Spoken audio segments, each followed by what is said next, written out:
Bismillahirrahmanirrahim. Assalamualaikum warahmatullahi wabarakatuh. Kami dari kelompok 4 akan mempresentasikan hasil diskusi kami yang berjudul Teori Belajar Kognitivistik yang disusun oleh Alvina Damayanti, Anissa Mardiah, Eka Sulistiani, Muhammad Amin, Nur Rahma Hidayah, dan Siska Alfiana. Dalam teori belajar kognitivistik, ada beberapa yang dapat kita pelajari, seperti pengertian teori kognitivistik menurut para ahli, keunggulan dari teori belajar kognitivistik, definisi teori belajar kognitivistik, ciri-ciri dari teori belajar kognitivistik, dan teori cara mengaplikasikan teori kognitivistik dalam kehidupan sehari-hari di sekolah. A. Pengertian teori kognitivistik menurut para ahli. 1. Robert M. Gagne. Salah satu teori yang berasal dari psikolog kognitif adalah teori pemrosesan informasi yang dikemukakan oleh Robert M. Gagne. Menurut teori ini, belajar dipandang sebagai pemproses pengolahan informasi dalam otak manusia. 2.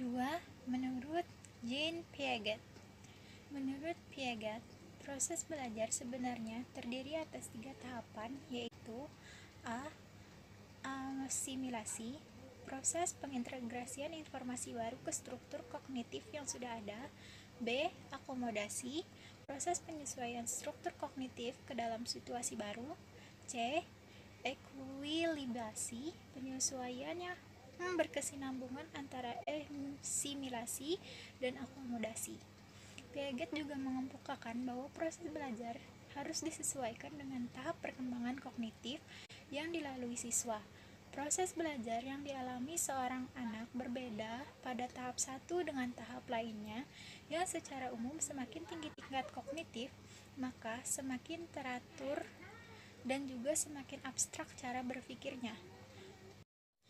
Oleh karena itu, guru seharusnya memahami tahapan-tahapan perkembangan kognitif anak didiknya, serta memberi isi metode media pembelajaran yang sesuai dengan tahapannya. Baik, saya akan menjelaskan tentang definisi teori belajar kognitivistik. Definisi kognitif berasal dari kata cognition, yang mempunyai persamaan dengan knowing, yang berarti mengetahui. Dalam arti luas, cognition atau kognisi ialah perolehan, penataan, penggunaan pengetahuan. Teori belajar kognitivisme lebih mementingkan proses belajar daripada hasil belajar itu sendiri. Menurut psikologi, kognitif belajar dipandang sebagai usaha untuk mengerti sesuatu. Usaha itu dilakukan secara aktif oleh siswa. Keaktifan itu berupa mencari pengalaman, mencari informasi, mencermati lingkungan, mempraktekkan sesuatu untuk mencapai sesuatu tujuan tertentu.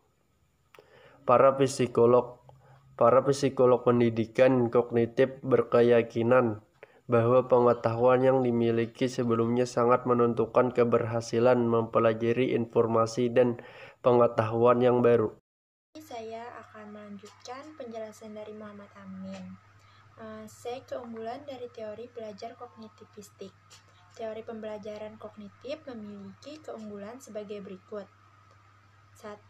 Sebagai besar, dalam kurikulum pendidikan negara Indonesia lebih menekankan pada teori kognitif yang mengutamakan pada pengembangan pengetahuan yang dimiliki pada setiap individu. Yang kedua, pada metode pembelajaran kognitif, pendidik hanya perlu memberikan dasar-dasar dari materi yang diajarkan, untuk pengembangan dan kelanjutannya diserahkan pada peserta didik, dan pendidik hanya perlu memantau dan menjelaskan alur pengembangan materi yang telah diberikan. Yang ketiga, dengan menerapkan teori kognitif ini, maka pendidik dapat memaksimalkan ingatan yang dimiliki oleh peserta didik untuk mengingat semua materi-materi yang diberikan. Karena pada pembelajaran kognitif, salah satunya menekankan pada daya ingat peserta didik untuk selalu mengingat akan materi-materi yang telah diberikan. Yang keempat, menurut para ahli kognitif itu sama artinya dengan kreasi atau pembuatan satu hal baru atau menjadi suatu yang baru dari hal yang sudah ada. Maka dari itu, dalam metode pembelajaran kognitif, peserta didik harus lebih bisa mengkreasikan hal-hal baru yang belum ada atau menginovasi hal yang sudah ada menjadi lebih baik lagi. Nah, selanjutnya akan disampaikan oleh teman saya Nurrahma Hidayah. Baik, di sini saya akan membahas tentang ciri-ciri teori belajar kognitivisme. Yang pertama ada mementingkan apa yang ada dalam diri manusia. Teori ini berpandangan bahwa belajar merupakan suatu proses internal yang mencakup ingatan, emosi, retensi, dan aspek-aspek kejiwaan lainnya. Komponen-komponen tersebut sangat penting dalam proses pembelajaran karena belajar melibatkan proses berpikir yang sangat kompleks. Yang kedua ada mementingkan keseluruhan daripada bagian-bagian. Bagian-bagian dari situasi atau materi saling berhubungan dengan seluruh konteks situasi atau materi tersebut.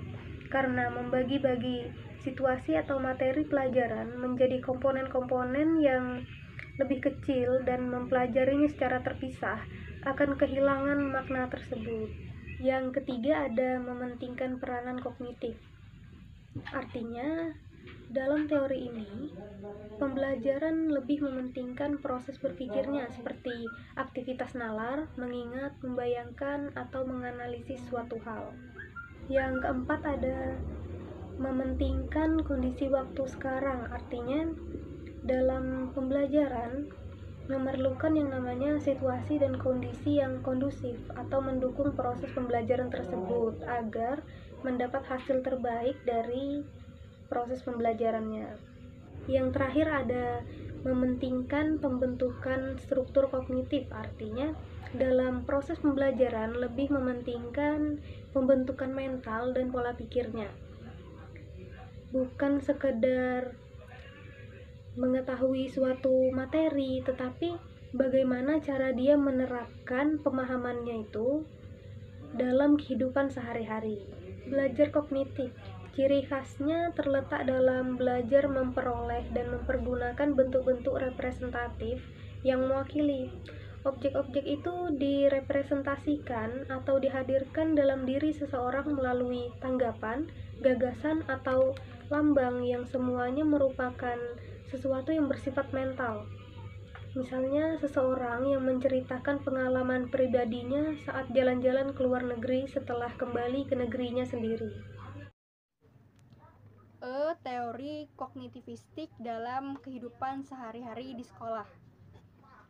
Hakikat belajar menurut teori kognitif dijelaskan sebagai suatu aktivitas belajar yang berkaitan dengan penataan informasi, reorganisasi, perseptual, dan proses internal. Kegiatan pembelajaran yang berpijak pada teori belajar kognitif ini sudah banyak digunakan dalam kehidupan sehari-hari di sekolah biasanya. Pembelajarannya mengikuti prinsip-prinsip sebagai berikut. Yang A, siswa bukan sebagai orang dewasa yang mudah dalam proses berpikirnya. Siswa mengalami perkembangan kognitif melalui tahap-tahap tertentu. Maksudnya di sini, siswa berpikirnya secara bertahap, tidak secara langsung menyeluruh. Mereka biasanya berpikir atas pengalaman dari hal sebelumnya yang pernah mereka lakukan atau pernah terjadi pada diri mereka, sehingga mereka dapat berpikir secara bertahap. Yang B, anak usia prasekolah atau awal sekolah dasar akan dapat belajar dengan baik, terutama jika menggunakan benda-benda konkret. Biasanya anak-anak usia-usia seperti awal sekolah itu mereka lebih peka terhadap benda-benda konkret. Benda-benda konkret yang bisa mereka raba, bisa mereka lihat dengan mata mereka misalnya, dan juga itu berwujud ya, benda konkret. Yang C, keterlibatan siswa secara aktif dalam belajar amat dipentingkan, karena hanya dengan mengaktifkan siswa, maka proses asimilasi dan akomodasi pengetahuan dan pengalaman dapat terjadi dengan baik. Siswa diajak untuk aktif di sini. Mereka tidak hanya mendengarkan saja ketika guru menjelaskan, tetapi mereka harus aktif, misalnya bertanya atau memberikan sanggahan atau kritik atau memberikan penjelasan apa yang mereka kurang mengerti atas apa yang telah dijelaskan oleh guru.